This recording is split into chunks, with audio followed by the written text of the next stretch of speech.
안녕하세요, 팩트남입니다. 오늘은 미 해군의 차세대 전투기 사업에 대해서 이야기를 해보려고 합니다. 록히드 마틴이 이 사업에서 제외가 됐다는 소식입니다. 해당 기사는 2025년 3월 4일 며칠 전 기사입니다. 브레이킹 디펜스의 기사인데요. 록히드 마틴이 미 해군 차세대 전투기 사업에서 탈락보다는 제외라는 표현이 현재까지는 맞을 것 같습니다. 제외가 됐습니다. 엔가드 차세대 공중 우위기 사업의 해군 버전이라고 이야기할 수 있겠는데요. 이걸 FAXX라고 부릅니다. 해군에서는. 기사에 따르면 록히드 마틴이 입찰을 제출을 했으나 이 제안이 해군의 기준을 충족하지 못한다라고 이야기를 하고 있습니다. 그렇게 보면 또 해군의 기준을 충족하지 못했기 때문에 탈락이라는 표현이 맞을 수도 있겠습니다. 그러나 미 해군 쪽에 브레이킹 디펜스가 문의를 했으나 답변이 오지 않고 록히드 마틴 쪽 또한 이 내용에 대해서 언급이 없다고 합니다. 그러니까 아직 모르니까 일단 저는 제외라고 분류를 하겠습니다. 자, 그렇게 되면요, 해군의 엔가드 사업, 즉 FAXX 사업에는 이제 남은 업체가 두 개입니다. 하나는 노스럽 그루먼이 있을 거고요. 그리고 두 번째는 보잉입니다. 노스럽 입장에서는 F-14 탐캣 이후에 처음으로 전투기 계약을 따낼 기회로 평가가 되고 있고요. 보잉의 입장에서는 6세대를 위한 세인트루이스 시설에 대규모 투자가 걸려 있기 때문에 두 업체 모두 해군의 차세대 전투기 사업은 매우 중요한 사업으로 평가가 되고 있습니다. 자, 이렇게 되면은 해군 쪽은 이제 어느 정도 정리가 돼가고 있는 것 같습니다. 그렇죠? 그리고 작년 중반에 기체 가격이 상승을 해서 공군의 엔가드 사업은 중단이 되어 있는 상태입니다. 이쪽 내용도 같이 비교를 해보면요, 알고 계시겠지만 공군의 엔가드 사업은 현재 록히드 마틴과 보잉 두 개의 업체가 남아있습니다. 이유는 제가 지난 기사에서도 설명을 드렸는데요. 노스럽 그루먼 같은 경우는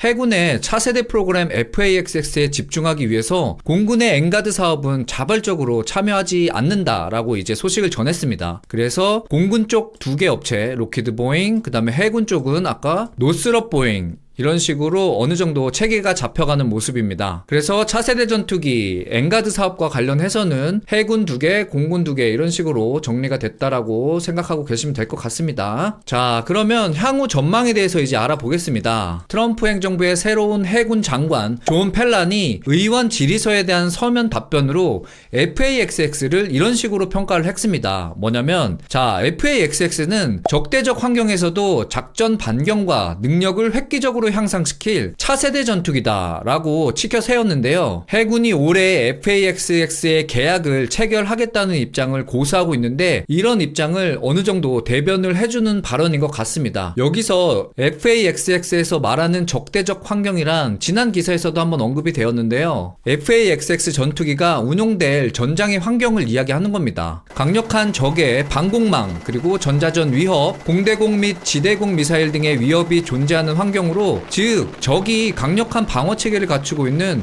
전투 환경에서 작전을 수행해야 한다는 의미입니다. 즉 항모 전단이 중국의 A2AD 반접근 지역 거부를 고려하여 전투기의 강력한 생존성과 높은 운영성을 유지해야 된다는 뜻으로 이해가 될 수 있습니다. 이러한 이유 때문에 공군이 코스트 리덕션 목적으로 엔갭, 즉 차세대 적응형 추진 프로그램에 성능 저하라도 해서 금액을 낮추겠다라며 타협의 가능성을 시사를 했거든요. 공군의 이러한 발언에 해군의 작전 참모장 리사 프란체티는 해군의 작전 환경은 공군의 작전 지역과 사뭇 다르다 이야기를 하면서 갈 길을 가겠다라고 이야기를 했습니다. 그래서 공군이 그 엔갭의 요구사항을 낮춰서 가게 된다면 우리 해군은 공군과 프로그램을 분리해서 가더라도 해군의 작전 요구 조건에 맞는 성능을 만들어 갈 것이라고 강력하게 언급을 한 적이 있습니다. 해당 내용이 궁금하시면 제가 동영상 더보기란에 그 영상 남겨드리겠습니다. 궁금하신 분들은 한 번씩 들어보시면 좋을 것 같고요. 그리고 해당 기사에서 FAXX는 아무리 늦어도 2030년까지는 배치를 목표로 한다라고 이야기를 했고, 혹시라도 의회가 해군의 FAXX 버짓을 삭제하게 된다면 블랙 버짓, 즉 꼽을 쳐둔 예산이라도 써서 해군의 FAXX 사업은 반드시 진행하겠다는 의지를 보여줬습니다. 이런 걸 보면 확실히 미 해군이 넘버원인 것 같습니다. 그리고 2030년까지 배치를 마치겠다고 했잖아요. 그렇기 때문에 올해 안에 계약을 체결해야지 이 일정을 맞출 수 있다고 합니다. 그렇겠죠. 지금이 2025년이니까 이제 30년으로 타겟을 했을 때 약 5년의 개발 기간이 있는 겁니다. 그러나 아무리 천조국 미국이라도 이 5년 안에 차세대 공중우위기 사업을 성공시킬지는 좀 지켜봐야 할 것으로 생각이 됩니다. 자, 아무튼 해군은 이렇게 뚝심 있게 지금 타이밍과 그 다음에 버짓 이런 내용에서 공군을 압도하면서 밀고 나가고 있습니다. 그렇기 때문에 프로그램 재검토 및 보류에 들어간 공군의 엔가드 사업과는 대조된다는 평가가 이어지고 있습니다. 자, 가장 주목받고 있는 미국의 차세대 프로그램에 앞으로 어떤 스토리가 펼쳐질지 상당히 기대가 되는 대목입니다. 제가 준비한 영상은 여기까지입니다. 즐거운 하루 보내세요.